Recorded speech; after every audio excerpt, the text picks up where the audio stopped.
Good afternoon. It's Tuesday the 13th of April. I'm back in the reading nook with a cup of tea and another pile of parcels, which I'm going to unbox today. It's because the weather's good, it's bright, sunny, and it's been a bit chilly, but it's just taken the edge off now. Perfect weather for me to unbox yet another package. So the next one I have is this one. It's from Waterstone, so I'm going to do something a little bit different. I'm going to open another unboxing for a novel. So let's get to it. Just grab that.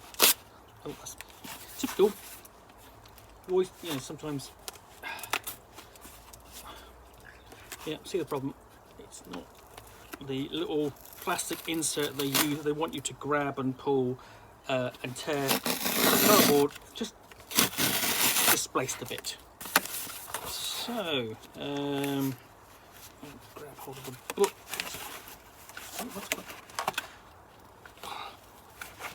No, you don't want me to get this one out. And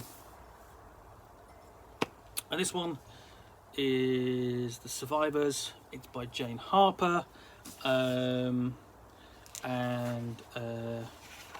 This is another one. This is another detective fiction. I enjoy detective fiction when I take the time to read something else other than role-playing games, so I tend to find something that is a little bit. When I do that, I don't read cozy detective fiction, although sometimes I think I should sit down and give that a go, but it's finding time. But I try and find detective fiction from around the world that is a bit more interesting, a bit different. So, for example, I like the science fiction, the writings of I.J. Parker, who has a detective in medieval Japan, or John Lawton's Troy books, which are set during the 1940s, 50s, and they're basically into the background of English politics and the war at the time, that and Russia and relationships with Russia. That's all very interesting. So I like things that are slightly different, and so we get to Jane Harper, and I heard a lot about this. I heard essentially not necessarily this book, but her first book, which is The Dry, which is a cracking detective story set in the outback of Australia, with essentially a detective returning to his hometown after a friend has been murdered, and he has the stigma of being connected to the murder of a school friend of both of them, although he has always claimed his innocence, and essentially that's the balance. Basically, people don't trust him because some think he's innocent, some think he's guilty, so that he's got a stigma attached to him, and he has to cope with that. And the story resolves both the murder of basically in the present and the one in the past. Though obviously not to everyone's satisfaction. So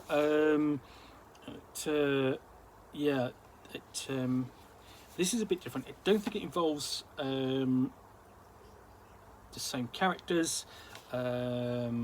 Kieran Elliott's life changed forever on a single day when a reckless mistake led to a devastating consequence. The guilt that haunts him still resurfaces during a visit with his young family to the small coastal town he once called home. Kieran's parents are struggling in a community which is bound, for better or worse, to the sea that is both a lifeline and a threat. Between them all is his absent brother Finn.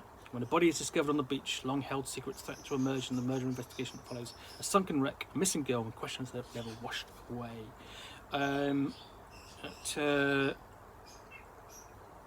So I'm going to be interested to see how this one is different to The Dry and the sequels, Force of Nature and The Lost Man. I'm not going to rush to review these, but again, this is the sort of thing I enjoy reading, and basically I enjoy. The thing is, I enjoy reading hardbacks these days. Paperbacks take up less space, but there's something just wonderfully tactile. I mean, you can see that we've got embossed lettering here, but but basically it's the idea of just having a book in your hand, a novel, or a piece of it's a history book, which I also like reading. It feels comforting and comforting, pleasurable. It's satisfying as well. Paperbacks always feel a bit throwaway, in a sense. There is still a slight air of cheapness to them, and I don't mean that's because essentially they were always, they go back to the idea of when the paperbacks are mass produced. So you basically, back in the day, you would you can go to a bookstore shop, you might go to a train journey, and there would be a little kiosk with books which you could buy for a few pence or a shilling or something like that, from a little kiosk, and then that would what you would get to read on your train journey, and that's how W.H. Smith got its start. For example, it started on the railway stations, and don't think I'm ever disparaging paperbacks. I'm absolutely not. I don't mind paperbacks as for what they are. I've got plenty of them. I read them, but there's always something a bit more pleasurable about reading a hardback like this. So yeah, this is going to be a little bit more different. It's not going to use basically the same cast of characters from The Dry and Force of Nature and The Lost Man. I don't think it doesn't mention them basically on the cover there, in the inside cover there, but we'll see. So yeah, this will be added to my pile of books to read. As you can possibly imagine, I do have an enormous pile of books to read, and it's never going to go down because I love buying books and I love reading. And these are really, this sort of thing, just basically it's relaxing, especially if I need to change after I've read a role-playing game or supplement.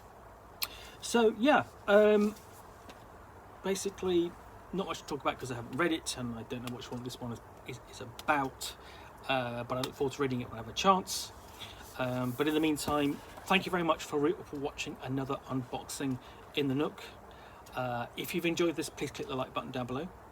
If you've got any comments or feedback, I do take the time to read them and respond as I can. And if you want to see more of these unboxings in the Nook, please do subscribe. And you'll see me out here with my trusty cup of tea